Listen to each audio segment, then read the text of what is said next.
예레미야가 무화과 열매에 대한 환상을 본 것은 여고냐 혹은 여호야김이라고 불리는 요시야 왕의 손자가 바벨론으로 포로로 잡혀간 뒤의 일입니다. 그렇죠? 이거 독도 보여줄래? 자, 히스기야 시대 때, 남쪽 히스기야 시대 때 북이스라엘은 아수르에게 멸망을 당하고 그 다음에 므낫세, 아몬, 요시야까지 남유다는 잘 왔는데 요시야 시대 때 보여주지 말아야 될 모든 것을 다 보여줘서 이제 멸망하게 될 것이라는 메시지를 받게 되죠. 그래서 그 아들 여호아하스가 왕이 됐지만은 끝나고 여호야김이 그 다음 아들이 왕이 됐습니다. 여호야김도 11년을 있었지만은 끝나고 거기가 왔죠. 애굽에서 쳐들어와서 폐위를 하고 여호야김을 세웠는데 여호야김은 또 바벨론에서 또 폐위를 당합니다. 그래서 3개월밖에 못 있었죠. 그래서 3개월 다음에 시드기야가 11년하고 남유다도 이제 멸망을 당하게 되는 시점입니다. 그래서 지금 무화과 환상을 본 것은 언제냐? 바로 여호야김 시대라는 것이죠.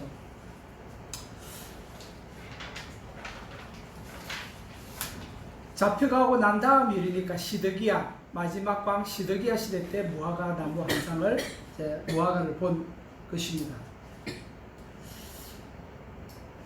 여호야긴이 포로로 잡혀갈 때 우리가 잘 아는 에스더의 사촌 오빠 모르드게도 함께 잡혀갔습니다. 여러분 잘 아시죠? 에스더서. 자, 그 사건이 어디에 기록되어 있냐니까 에스더 2장 6절에 보면은 기록이 되어 있습니다. 2장 6절에 보면은 에스더 전에 바벨론 왕 느부갓네살이 예루살렘에서 유다 왕 여고냐라고 나오는데 여고냐는 여호야긴 왕입니다. 그래서 원래는 여고냐였는데 애굽 사람들이 여호야긴을 왕으로 세울 때에 이름을 바꿨어요. 그래서 여고냐를 여호야긴으로 바꿨습니다. 유대인들은 여호야긴을 여고냐라고 계속 부르고 그 다음에 공식적으로는 여호야긴이라는 이름이 있었고 그래서 여고냐와 여호야긴이라는 이름은 같은 사람이죠. 그래서 이 여호야긴은 요시야의 손자가 됩니다. 그래서 이 백성이 그때 여호야긴하고 같이 잡혀갈 때에 모르드게도 잡혀갔다고 에스더서 2장 6절은 기록하고 있습니다. 이때가 바로 주전 598년입니다. 586년에 유다가 멸망하게 되니까 그로부터 11년 전의 일이죠. 조금 전에 그러면서 보셨던 것처럼 요시야 이후에는 그의 아들 여호아스, 여호야김, 그리고 시드기야 이렇게 됩니다. 근데 여호야김 요시야의 아들입니다. 여호아스도 아들이고 요시야의 아들 여호야김, 시드기야도 요시야의 아들입니다. 여호야김만 여호야김의 아들이거든요. 그래서 요시야의 손자가 됩니다. 여호야김만 손자가 됐고 나머지 셋은 요시야의 아들들입니다. 결국은 요시야의 아들들 때에서 남유다가 끝이 나는 거죠.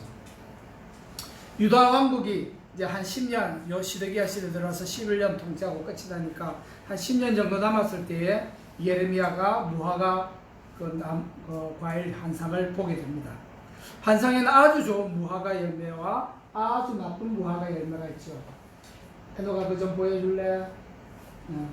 자, 이것보다 더 좋은 무화과들도 있습니다.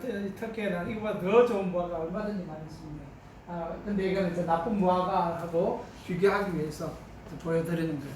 한쪽은 아주 너무너무 좋은 무화과 열매고 한쪽은 못 먹어서 버려야 될 그런 무화과 열매가 있었던 것이죠. 두 가지를 본 것입니다.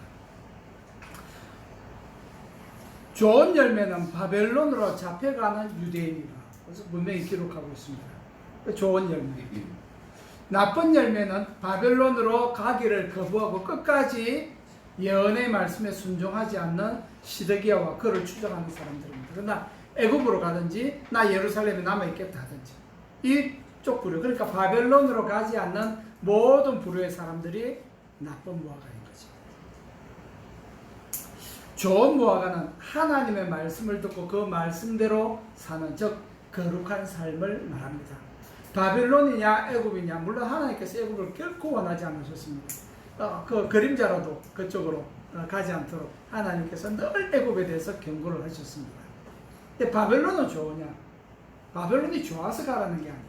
하나님의 계획이 있었기 때문에 너희는 바벨론으로 지금은 가야 되겠다. 가서 좀 훈련 좀 받고 와야 되겠다. 이것이 하나님의 뜻이었거든요. 그래서 세상 사람들은 그러잖아요. 좌익, 우익 나누어서 싸웁니다. 뭐 친중, 친일 이런 쪽으로 자기가 더 옳다고 이쪽으로 해야 된다고 막 얘기를 합니다. 근데 중요한 것은 하나님께서 우리에게 무엇을 말씀하시는가? 하나님께서 원하시는 것은 무엇입니까? 하나님께서 일본으로 가라 하시면은 일본으로 가는 것이 좋은 무화과죠. 하나님께서 중국으로 가라 하시면 중국으로 가는 것이 좋은 무화과입니다. 하나님께서 터키로 가라 하시면은 터키로 가는 것이 좋은 무화과. 중요한 건 뭐냐? 정치적인 이념에 따라서 무엇을 정하는 것이 아니라 하나님께서 무엇을 말씀하시느냐 이런 관점에서 봐야 된다는 것이죠. 그래서 많은 사람들은 그런 사상적인 관점에서만 사람을 평가하고 정책을 평가하고 그렇습니다. 근데 우리는 뭐 나름대로의 정치적인 자유는 가지시되 정치적인 성향이 있을 수 있습니다만은 그것이 하나님 나라에 무엇이 유익한가? 하나님 것은 지금 내가 무엇 하기를 원하시는가? 이런 관점에서 볼 수 있어야 한다고 지난번에도 말씀을 드렸습니다. 그래서 좋은 열매는 좋은 무화과는 바벨론으로 잡혀가는 유대인이고 나쁜 무화과는 바벨론으로 가기를 거부하는 사람. 더 쉽게 얘기하면 바벨론이냐 애굽이냐 그것이 중요한 것이 아니라 하나님의 말씀에 누가 더 잘 순종하느냐라는 거예요. 그래서 하나님의 말씀에 순종하는 그룹은 좋은 무화과이고 순종하지 않는 그룹은 나쁜 무화과라고 하나님께서 오늘 무화과 한 상을 통해서 말씀하시는 거예요. 좋은 무화과는 하나님의 말씀을 받고 그 말씀대로 사는 거룩한 삶을 사는 것을 말한다고 말씀을 드렸습니다. 나쁜 무화과는 그 반대의 삶이죠. 하나님의 뜻과는 상관없이 자기의 생각대로 사는 사람입니다. 자, 오늘 나는 어떤 부류의 사람인지를 살펴보고 하나님께서 원하시는 좋은 무화과의 삶을 살 수 있도록 여러분들 결단할 수 있는 시간이 되기를 바랍니다. 오늘 24장에서 예레미야 본 환상은 무화과였습니다. 우리 한국에서는 뭐 그렇게 흔한 과일은 아닙니다. 흔한 여름 과일은 아닌데 이쪽에서는 굉장히 흔한 과일입니다. 뭐 계절마다 철철이 여기는 참으로 많은 과일들이 계속해서 끊임없이 나옵니다. 그래서 뭐 참고 과일을 먹을 필요가 없이 철철이 많이 나오니까 참 그거는 좋은 것 같아요. 뭐 여기나 저 밑에 중동 지역이나 이스라엘 포함해서 지중해를 끼고 있기 때문에 이 지중해 연안은 굉장히 좋은 기후를 가지고 있습니다. 그래서 물만 많으면 햇볕이 뜨겁기 때문에 그래서 덥다는 개념이 한국하고 좀 달라요. 한국은 덥다 그러죠. 습도 때문에 그렇습니다. 우리는 여기서 덥다라고 하지 않습니다. 뜨겁다고 합니다. 햇빛이 뜨겁거든요. 그래서 습기가 없다 보니까 한국보다 약하다 보니까 덥게 느껴지지 않고 뜨겁게 느껴집니다. 진짜 그런 차이 때문에 열매가 아주 풍성합니다. 아주 달고 과일이 크고 그렇습니다. 그래서 한국에서 보지 못했던 그런 것들을 우리는 여기서 볼 수 있고 맛볼 수 있습니다. 자, 무화과에는 좋은 것과 나쁜 것 두 종류가 있었습니다. 먼저 나쁜 무화과에 대해서 한번 살펴보겠습니다. 이런 부류의 사람들은 예루살렘 멸망 이전뿐만 아니라 예루살렘이 멸망하고 난 다음에도 우리는 볼 수 있습니다. 특별히 예레미야 42장에 보면은요, 이렇게 기록하고 있습니다. 42장 1절 이하에 보면은 이에 모든 군대의 지휘관과 가레의 아들 요하난과 후세아의 아들 여사냐와 백성의 낮은 자로부터 높은 자까지 다 나와 선지자 예레미야에게 이르되 당신은 우리의 탄원을 듣고 잘 들으십시오. 이 남아있는 모든 자를 위하여 당신의 하나님 여호와께 기도해 주소서. 3절에 보면 당신의 하나님 여호와께서 우리가 마땅히 갈 길과 할 일을 보이시기를 원하나이다. 좋습니다. 6절에 보겠습니다. 42장 6절에 보면 우리가 당신을 우리 하나님 여호와께 보내면 그의 목소리가 우리에게 좋든지 좋지 않든지를 막론하고 순종하려 하니라. 참 좋은 의도죠.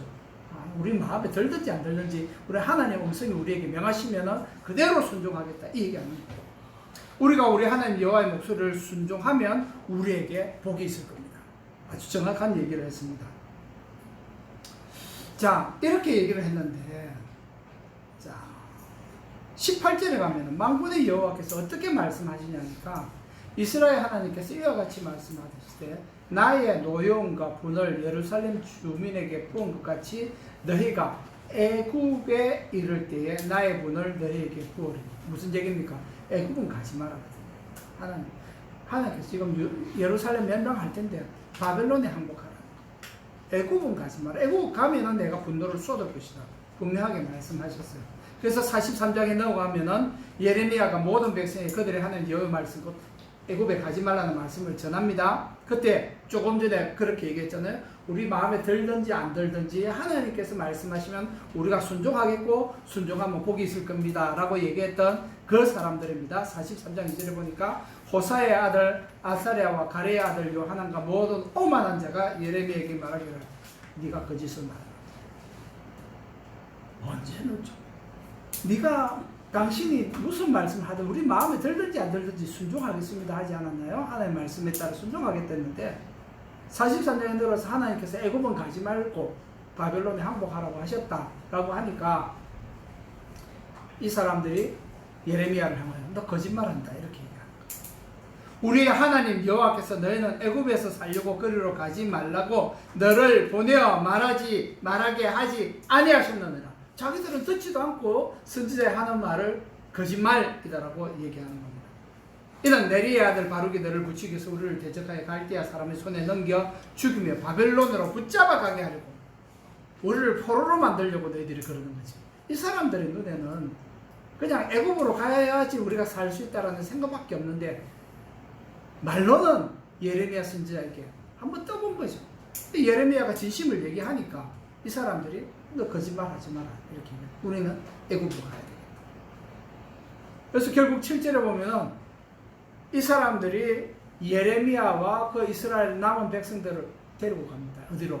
애굽으로. 예레미야는 가지 말아야 될 곳인데 어쩔 수 없이 붙잡혀서 예레미야 선지자는 애굽으로 내려가게 되는 거죠.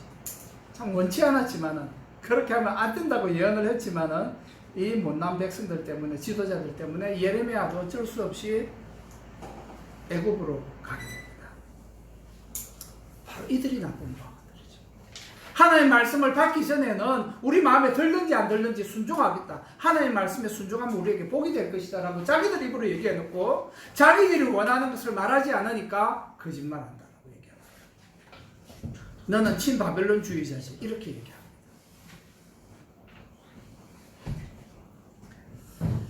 어떤 정치적인 입장을 가지고 있느냐도 중요하지 않습니다. 나쁜 열매는 생각의 판단과 근거가 무엇이냐 그건 중요하지 않습니다. 중요한 것은 하나님의 말씀이 내 생각에 어떻게 비치든지 간에 그 말씀대로 할 것이냐 아니면은 내가 원하는 대로 할 것이냐.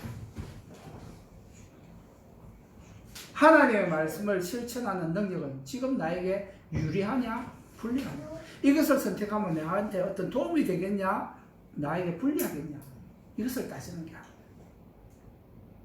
이스라엘 백성은 자신이 하나님의 선택받은 백성이므로 멸망할 수도 없고 하나님이 우리 택한 백성을 버릴 수 없다라고 생각했습니다. 그래서 하나님의 성전이 있는 이 예루살렘은 결코 무너질 수 없다라고 그렇게 생각을 했습니다. 그렇게 믿었습니다. 그러므로 하나님의 성전이 있는 예루살렘을 결단코 함락될 수 없고 멸망할 수도 없는 도시라고 생각했던 것이죠. 그러나 하나님은 그들을 잠시 버리시기로 작정하셨어요. 예루살렘과 하나님의 집 성전이 파괴되는 것을 버려두셨습니다. 하나님께서 그렇게 하게 하셨어요. 파괴하게 하셨습니다. 하나님이 집이 파괴되는 것을 하나님께서 허락하신 거죠. 하나님은 왜 그렇게 예루살렘과 성전이 무너지도록 택하신 약속의 백성이 포로로 잡혀가도록 버리셨을까요? 왜 포기하셨을까요? 왜냐하면 그것은 이스라엘 백성들 가운데 있는 죄로 말미암아서 이제는 도저히 그 성전의 기능을 행할 수 없었기 때문이었습니다. 그것은 바로 우상숭배였죠. 택한 백성이라고 할지라도 하나님의 거룩을 잃어버릴 때 하나님은 버릴 수밖에 없습니다. 하나님 늘 이스라엘 백성 보고 하신 얘기가 있었죠. 이스라엘 백성이 왕을 요구할 때도 사무엘 보고 그랬을 때 하나님께서 사무엘에게 뭐라 그러셨어요? 이 백성이 너를 버린 게 아니고 나를 버린 거다. 나를 그러셨죠. 왕을 선택한 것이 그냥 왕을 세우자는 왕정이 아니라 그들이 원했던 것은 왕정을 통해서 하나님보다는 우리가 한번 해보자. 하나님을 포기하는 그런 발상에서 시작되었기 때문에 하나님은 야, 사무엘아 너무 슬퍼하지 마라. 저 사람들이 너 때문에 그런 게 아니고 나 때문에 그런 거다. 그렇게 말씀하십니다. 택한 백성이라고 할지라도 하나님의 거룩을 잃어버릴 때 하나님은 버리십니다. 나에게 거룩한 삶이 계속 없다면은 내 삶 속에 하나님을 예배하는 모습이 없다면은 나는 하나님으로부터 버려질 수밖에 없다는 거죠. 사실은 하나님 버리시는 것이 아니라 내가 하나님을 포기한 것이죠. 사실은 정확한 표현은 그렇습니다. 하나님은 거룩함 때문에 이스라엘도 잠깐 포기하셨고 하나님의 임재의 상징인 성전조차도 파괴되도록 버려두셨습니다. 하물며 이방인 가운데서 돌아온 우리는 유대인들보다도 더 안전하다고 말할 수 있겠습니까? 하나님께서 먼저 택하셨다고 하는 그 유대인들조차도 거룩한 삶을 살지 않고 우상 숭배를 할 때 하나님께서 포기하셨잖아요. 버려두셨잖아요. 완전히 버리신 것은 아니지만 잠시 잠깐 동안 버려두셨어요. 하물며 우리는 이방인 중에서 하나님의 백성으로 택함을 받은 자들인데 우리의 삶 속에 거룩함이 없다면 하나님께서 어떻게 복을 주실 수 있냐? 하나님께서 복을 주지 않는 것이 아니라 내가 복을 안 받기로 작정하는 것이 사실은 정확하게 표현이 그렇습니다. 그래서 바울은 이렇게 얘기합니다. 이방인 중에서 예수를 믿고 돌아온 사람들을 향해서 로마서 11장에 보면은 이렇게 말을 합니다. 11장 17절 이하에 또한 가지 얼마가 꺾이었는데 돌 감람나무인 네가 그들 중에 접붙임이려 창 감람나무 뿌리의 진액을 함께 받는 자가 되었습니다. 접붙이는 걸 얘기하는 거죠. 그 가지들을 향하여 자랑하지 말라. 자랑할지라도 네가 뿌리를 보존하는 것이 아니요 뿌리가 너를 보존하는 것이다. 이건 이방인들에게 하는 얘기입니다. 그러면 네 말이 가지들이 꺾인 것은 나로 접붙임을 받게 하려 함이라 하리니. 그러니까 원래 있던 원가지가 꺾였잖아요. 원가지는 유대인을 얘기하는 거. 유대인의 가지가 꺾이고 거기에 누가 접붙임을 받는 거예요. 돌 감람나무인 우리가 가지가 거기에 접붙임을 받은 우리가 선택받을 수 없는 받을 수 없는 이방인이었는데 우리가 거기에 창감람나무에 접붙임을 받은 거죠. 그래서 원래 있던 가지가 꺾였기 때문에 우리가 그 자리에 들어갈 수 있는 기회가 생겼다는 얘기를 하는 거예요. 그래서 바울이 뭐라 얘기해요? 맞다, 옳다. 그들은 믿지 아니함으로 꺾이고 하나님의 말씀에 따라 거룩한 삶을 살지 않음으로 말미암아 그들은 꺾이고 버려졌고 너는 믿음으로 선능이라 높은 마음을 품지 말고 도리어 두려워하라. 하나님이 원가지들도 아끼지 아니하셨은즉 너도 아끼지 아니하라. 교만하지 마라. 나는 선택받았으니까 됐다가 아니라는 거죠. 유대인들도 하나님 꺾어버리시고 거기에다가 이방인들을 붙이셨는데 그러면 이방인이 우리는 하나님께서 거룩한 삶이 없으면 그냥 버려두시겠냐는 거예요. 너도 꺾일 수 있다는 거예요.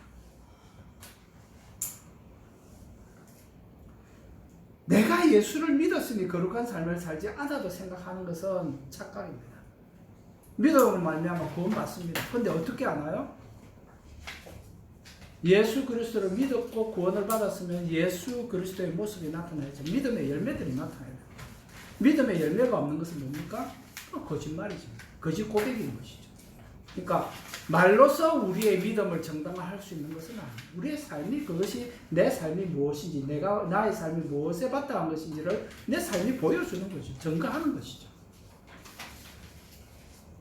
예수를 믿었으면 그에 맞는 거룩한 행실이 나타나야 합니다. 하나님은 죄와 불경건 가운데 함께 살 수가 없기 때문입니다. 그래서 하나님은 우리에게 거룩을 요구하십니다. 레위기 11장 45절에 보면 나는 너희의 하나님이 되려고 너희를 애굽 땅에서 인도해낸 여호와라. 내가 거룩하니 너희도 거룩할지어다. 그랬습니다.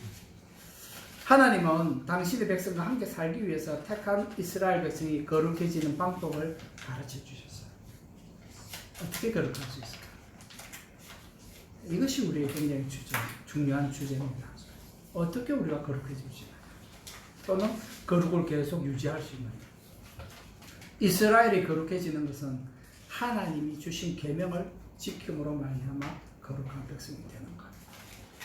하나님 이스라엘 백성을 부르셨지만 이 이스라엘 백성이 거룩한 백성이 되기 위해서는 하나님의 말씀을 받았기 때문에 거룩한 백성이 될 수 있는 입장이 된 거예요. 그래서 하나님의 말씀대로 계명대로 살면은 거룩을 유지하는 거예요.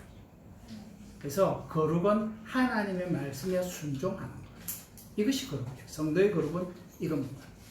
하나님의 말씀에 순종하는 것이 성도의 거룩이에요. 하나님의 택한 백성이 되는 것은 그들의 선택에 달려있는 것이 아니었습니다. 그들이 하나님 선택한 거 아니었잖아요. 그들의 행실이 거룩하고 메시아에 순종적이었기 때문에 하나님의 백성이 된 것도 아니었습니다. 오히려 이스라엘은 메시아의 불평과 의심이 많았고 불순종했습니다. 광야에서 어떻게 살았는지 여러분 잘 아시잖아요. 오히려 하나님이 우리 가운데 계시냐 안 계시냐를 두고 하나님을 시험하기도 했다라고 기록하고 있습니다. 그런데 왜 하나님께서 이렇게 문제가 많은 백성을 선택하셨을까요? 그들이 왜 그 많은 600만이라는 어림잡아서 이 사람들이 하나님의 택한 백성이 되도록 하나님께서 받으셨을까요? 그것은 하나님께서 그렇게 하시겠다고 한 약속 때문이었어요. 그 조상들에게 줬던 약속 때문에. 왜 또 그들을 가나안 땅으로 데려갑니까? 조상들이 그렇게 얘기했거든요. 내가 가나안 땅으로 데려가겠다고. 아담 이후로 사람들은 끊임없이 하나님과의 약속을 어겼지만 하나님은 한 번도 어긴 적이 없습니다. 하나님께서 선택한 백성에게 요구한 유일한 조건은 거룩하게 사는 거예요. 내가 거룩하니 너희도 거룩해야 된다는 거예요. 거듭 말씀드리지만 하나님의 백성이 요구받은 거룩은 보통 사람들이 일반적으로 생각하는 흠도 티도 없는 완벽한 도덕적인 삶을 얘기하는 게 아닙니다. 많은 성도들이 착각합니다. 우리가 도덕적으로 깨끗하게 살아야 된다고 생각합니다. 근데 목표가 달라요. 하나님의 말씀대로 살면은 우리가 이 세상에서 요구하는 도덕적인 삶보다도 훨씬 경건한 삶을 살 수 있습니다. 하나님이 거룩하시기 때문에. 근데 우리는 목표를 뭘로 삼냐니까 하나님의 말씀대로 사는 것을 목표로 삼지 않고 이 세상 사람들이 상식에서 말하는 거룩한 삶, 도덕적으로 깨끗한 삶, 그런 걸 자꾸 염두에 두는 거예요. 이 두 가지 목표를 어디에 두냐, 우리의 가치를 어디에 두냐는 우리 삶에서 굉장히 큰 차이를 낳습니다. 맨날 청문회 하고 고위공직자 뽑으려 해도 안 되는 게 뭡니까? 표를 이렇게 다 걸려요. 안 걸리는 게 없어요. 세상에서 요구하는 도덕적인 삶을 살아낼 수가 없는, 자기들이 정해놓은 규칙이지만은 그걸 지켜낼 수 있는 사람이 없는 거죠. 우리의 가치는 거기에 있지 않습니다.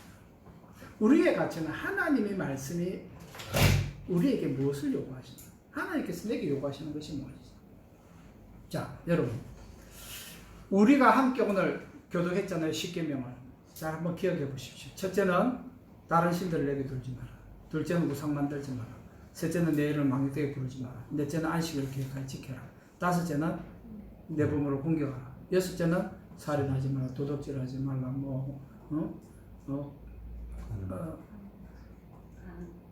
간음하지 말라. 거짓 증거하지 말라. 탐내지 말라.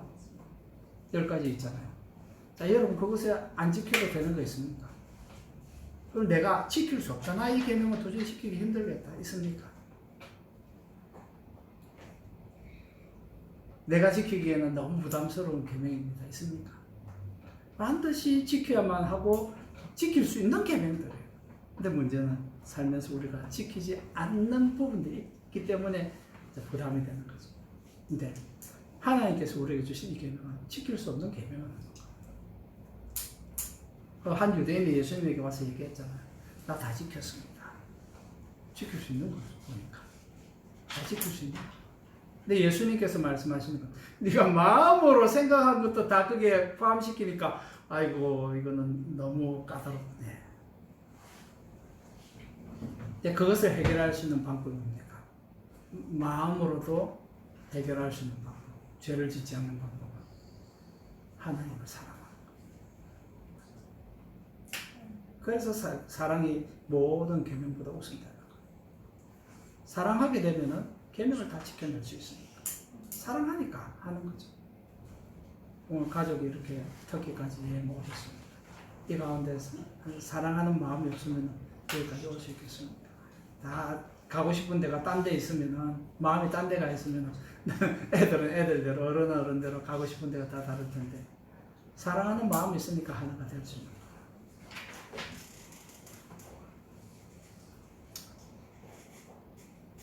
우리가 포기할 수 있는, 안 지켜도 될 만한, 내가 결코 지킬 수 없는 계명을 하나님께서 주시지 않았습니다. 할 수 있는 걸 주셨어. 그럼 우리는 당연히 지켜라.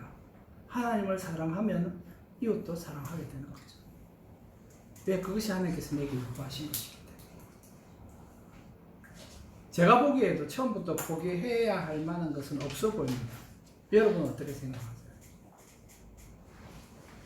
우리에 대한 하나님의 생각, 하나님의 뜻은 분명합니다. 조금 전에 읽은 레위기 11장 45절에도 나와 있습니다만은 26장 12절에도 이렇게 얘기합니다. 나는 너희 중에 행하여 너희의 하나님이 되고 너희는 내 백성이 될 것이니라. 어떻게 하면? 내가 너에게 준 계명을 지키며, 내가 너에게 명령한 것을 지키며, 나는 너희의 하나님이 되고 너희는 내 백성이 되겠다. 이것이 하나님께서 이스라엘 백성에게 요구한 유일한 조건. 내가 너에게 준 계명대로 살아. 그리고 그렇게 하면 나 너희 하나님이 되고 너희는 내 백성이 되고 내가 거룩한 것처럼 너희도 거룩해져. 사람이 어떻게 하나님과 같이 동일하게 거룩해질 수 있느냐? 없죠. 그거 당연하죠. 그래서 하나님께서 우리에게 거룩해질 수 있는 길을 열어주셨잖아요. 어떻게? 내가 너에게 명령한 것을 지키면 내가 너를 거룩하다라고 인정하겠다는 거예요. 얼마나 쉽습니까? 우리가 할 수 있는 것을 하나님께서 우리에게 주신 거예요. 그래서 거룩해지는 것은 어마어마하게 어렵고 힘들고 고상한 것이 아니고 하나님께서 우리에게 말씀으로 주신 말씀을 지켜내는 거예요. 지킬 마음으로 그 말씀을 사랑하는 거예요. 사모하는 거예요. 그러면 나는 거룩한 백성, 거룩을 지켜내는 거예요. 예레미야 7장 23절에도 동일한 걸 얘기합니다. 오직 내가 이것을 그들에게 명령하여 이르기를 너희는 내 목소리를 들어라. 그리하면 나는 너희의 하나님이 되겠고 너희는 내 백성이 되리라. 뭐라고요? 내 목소리를 들어라. 내가 너에게 명령한 것을 지키라는 거예요. 그러면 나 내 하나님 되고 너는 내 백성이 되리라. 너희는 내가 명령한 모든 길로 걸어가라. 그리하면 복을 받으리라. 하나님의 말씀대로 행하면은 우리는 하나님의 백성이 되고 하나님의 자녀가 되고 하나님의 복을 받고 거룩한 삶을 살아요. 한 가지를 가지고 다 하는 거예요. 하나님 말씀대로 살면 이 한 가지 조건을 우리가 지금 못 지켜서 힘들어하는 거예요. 정말 돌아보면은 우리가 못 지킬 만한 것인가? 우리가 하나님의 말씀을 잘못 이해하고 있기 때문에 너무 고상하고 힘든 것으로만 이해하고 있기 때문에 그 말씀은 어렵고 나는 말씀은 맞는데 내 삶은 그렇지 못하다는 이중적인 사고를 가지고 믿음을 사는 신앙생활을 하는 거예요. 네, 하나님 우리에게 그렇게 고상해지라고 말씀하신 적이 없습니다. 내가 너에게 명령을 똑똑 분명하게 보여주는 말씀대로 지키라는 거예요. 그것 이외에 하나님께서 요구하신 적이 없습니다. 이 구절들 뿐만이 아닙니다. 예레미야서 안에서만 이러한 말씀이 여러 차례 반복이 됩니다. 이것이 바로 하나님의 소원이고 우리를 향하신 하나님의 뜻이라는 거죠. 이것이 하나님의 뜻이라면 우리가 어떻게 해야 되겠습니까? 나를 구원하시고 사랑하시는 하나님의 뜻이 내가 너에게 말한 것을 좀 지켜다오. 아마 우리가 부모님 된 자, 엄마 아빠가 되신 분들은 다 알잖아요. 자녀들에게 뭐라고 얘기합니까? 내가 너한테 말한 건 좀 지켜라. 좀 순종해라. 내가 너에게 말한 건 좀 했으면 좋겠다. 늘 제일 자주 하는 말이잖아요. 근데 하나님 똑같이 우리에게 그걸 말씀하시는 거예요. 그래서 자녀들에게 이 말씀을 하실 때에 우리 자신들을 돌아봐야 되는 거죠. 나는 내 자식에게 원하는 만큼 하나님께서 내게 원하시는 것을 내가 지금 하고 있느냐. 이걸 돌아보시죠. 우리가 하나님의 백성이 되고 하나님 우리의 하나님이 되는 것, 이것을 우리는 할 수 있습니다. 우리가 하나님의 계명대로 사는 것, 그것은 말씀대로 사는 것이고 그것이 곧 거룩하게 사는 것입니다. 이것이 성도의 거룩입니다. 나쁜 열매는 하나님의 말씀을 무시합니다. 자신의 생각과 자신의 뜻을 지지해 주는 말만 좋아하는 것이죠. 좋은 열매는 하나님의 뜻에 사는 사람입니다. 하나님께서 그 시대에 원하는 대로 내가 그렇게 살아내는 거예요. 살아내야 됩니다. 저절로 사라지는 건 아닙니다. 살아내야 됩니다. 나의 뜻과 생각과 그리고 나의 선호도에 따라 사는 것이 아니라는 얘기입니다. 하나님이 요구하시면 내가 하고 싶지는 않은 일이라도 순종하는 그런 마음. 하나님께서 말씀하셨다면 내가 하기를 원하는 즐거워하는 마음. 여호야김은 예레미야를 통해서 주신 하나님의 말씀을 멸시하고 그 말씀의 두루마리를 불태워버렸습니다.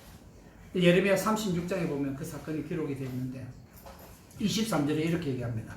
여후다가 서너 쪽을 낭독하는, 그러니까 예레미야를 통해 주신 하나님의 말씀, 기록된 두루마리에 기록된 말씀을 서너 쪽을 낭독하면 왕이 면도칼로 그것을 연하여 되어 화로불에 던져서 두루마리를 모두 태웠대요.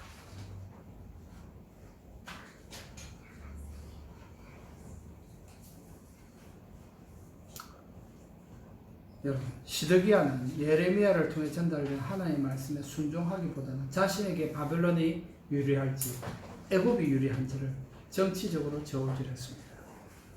예레미야 38장에 보면은 예레미야가 시드기야에게 이르되, 마지막 왕이죠.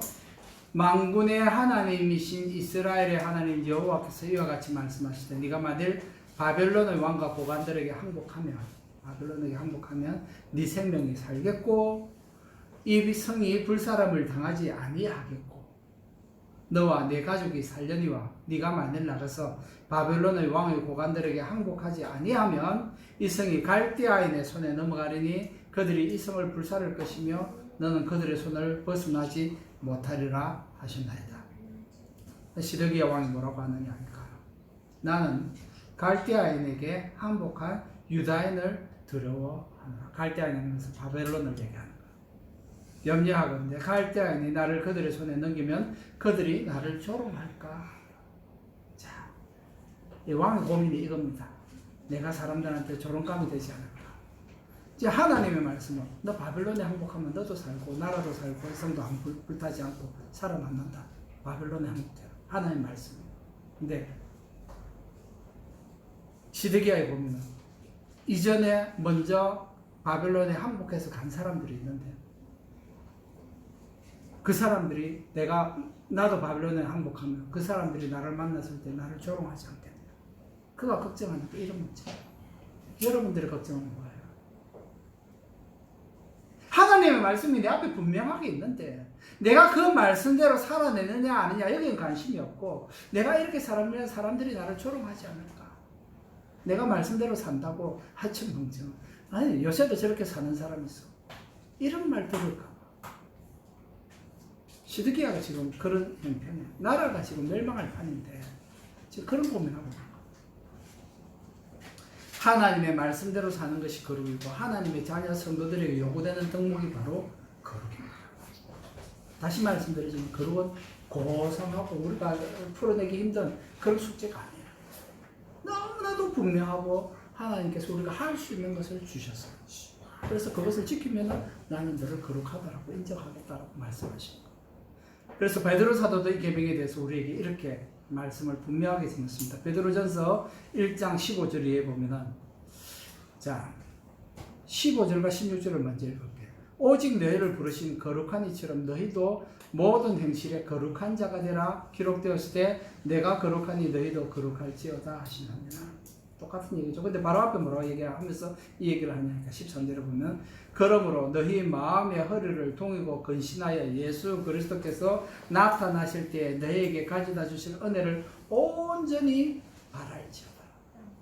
너희가 순종하는 자식처럼 전에 알지 못할 때에 따르던 너희의 사욕을 본받지 말고.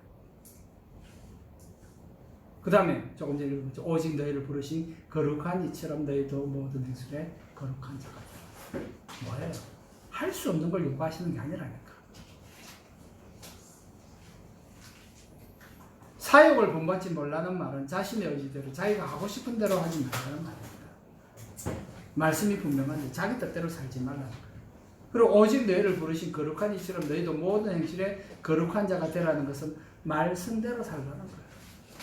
바울 사도는 이 일에 대해서 다음과 같이 설명했습니다. 로마서 8장 5절 이하에 보면은 조금 더 쉽습니다.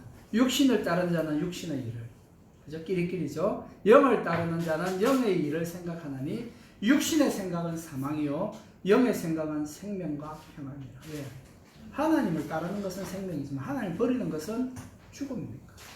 육신의 생각은 하나님과 원수가 되나니 이는 하나님의 법에 굴복하지 아니할 뿐 아니라 할 수도 없습니다. 육신에 있는 자들은 하나님을 기쁘시게 할 수가 없다. 우리는 어떤 생각이 나를 지배하도록 해야 되겠습니까?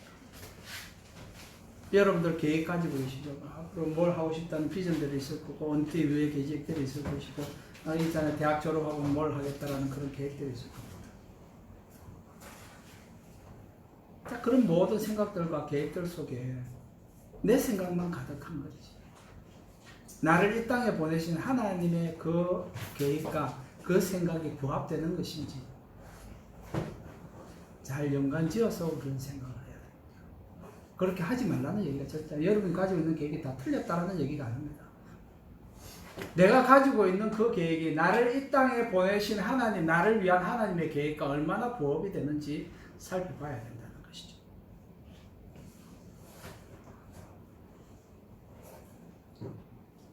하나님의 말씀이 무엇을 원하는지 우리는 성경을 통해서 잘 알고 있고 각자에게 주신 사명이 다 다르잖아요.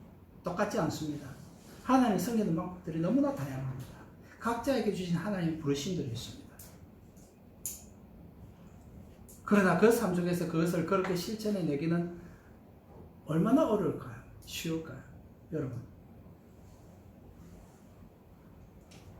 무엇이 옳은지 분별할 수 있는 분별력이 있지만 분별력대로 살아낼 능력이 부족하기 때문에 우리는 하나님의 말씀을 잘 알면서도 내 삶 속에서 그것을 지켜내는 것을 잘 하지 못합니다.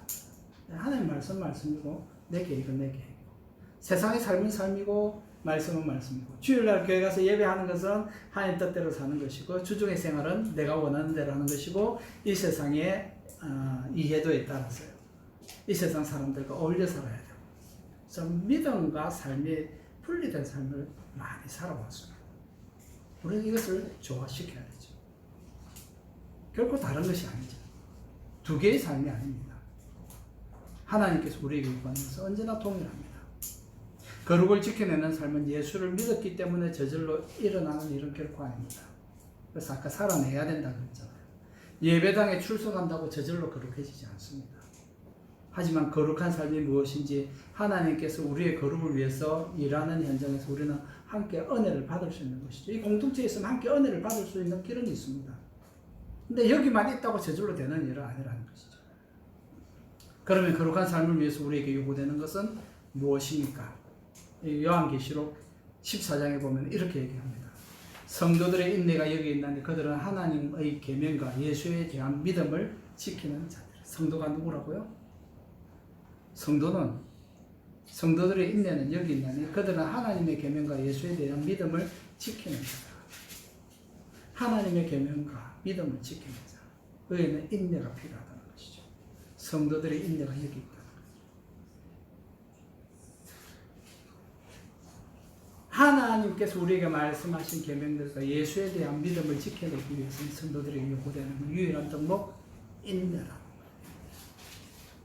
하나님의 계명과 예수에 대한 믿음을 지켜내는 인내가 필요한 시대에 우리는 지금 살고 있는. 왜? 계시록이 마지막 시대에 우리에게 주신 말씀입니다. 이 시대의 거룩은 믿음의 인내를 통해서 가능해요. 나의 믿음을 지켜내기 위해서는 인내해야 돼요. 믿음으로 인내해야 돼요. 영원한 나라가 시작되면 더 이상 이런 인내가 요구되지 않습니다. 우리가 이 땅에 이 몸을 가지고 사는 날 동안만 이 인내가 필요합니다. 우리 하늘나라 가면 더 이상 인내할 필요 없습니다. 인내할 일도 없습니다. 하나님과 함께 그냥 즐기면 됩니다. 그러나 이 땅에 사는 날 동안에는 많은 인내가 필요합니다. 왜? 말씀대로 나의 삶의 현장에서 지켜야 된다는 것. 말씀대로 살아낸다는 것은 내가 이 땅에서 요구하는 많은 것들에 대해서 참아야 되고 포기해야 되고 사는 것을 의미합니다.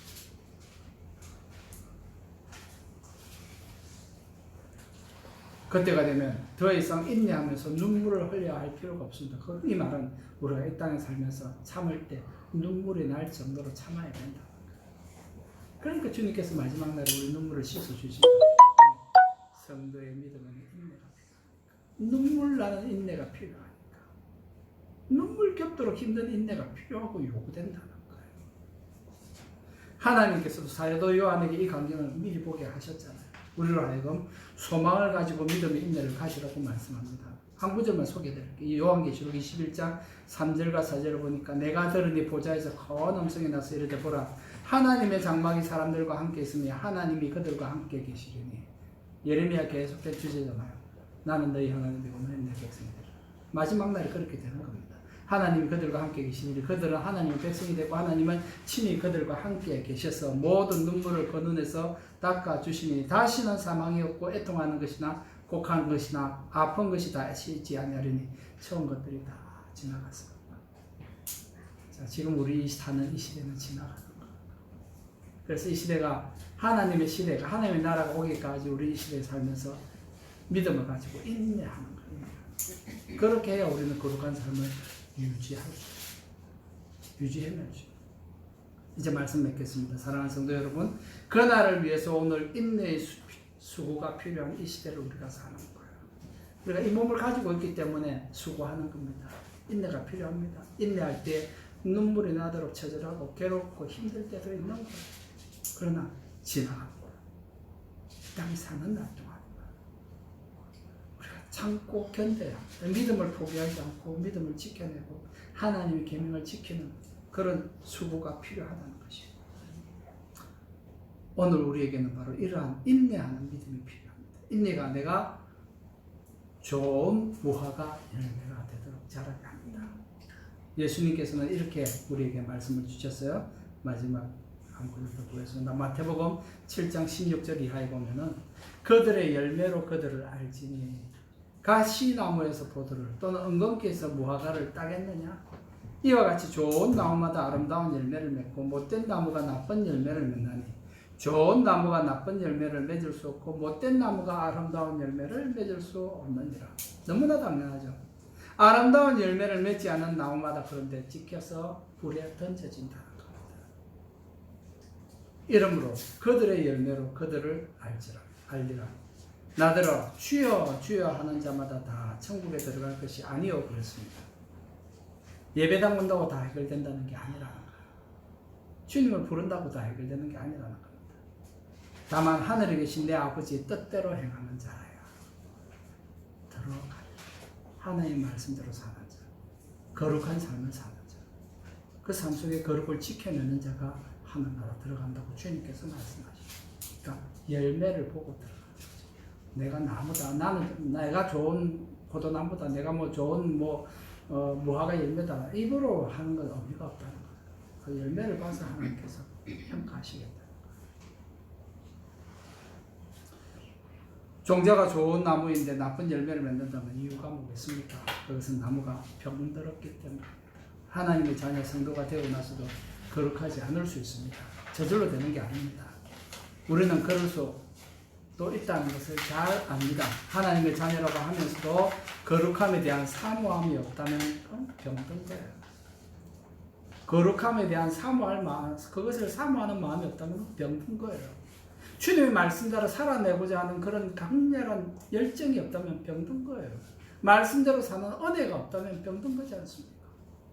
세상에서 사는 것이 더 편하고 말씀대로 사는 것이 내게 불편하다면 내가 하나님의 자녀라면 그건 병들은 거예요.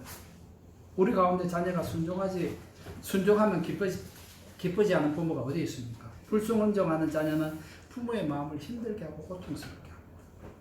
바로 이겁니다. 내가 자녀에게 요구하는 것을 하나님께도 해야 되는 거죠.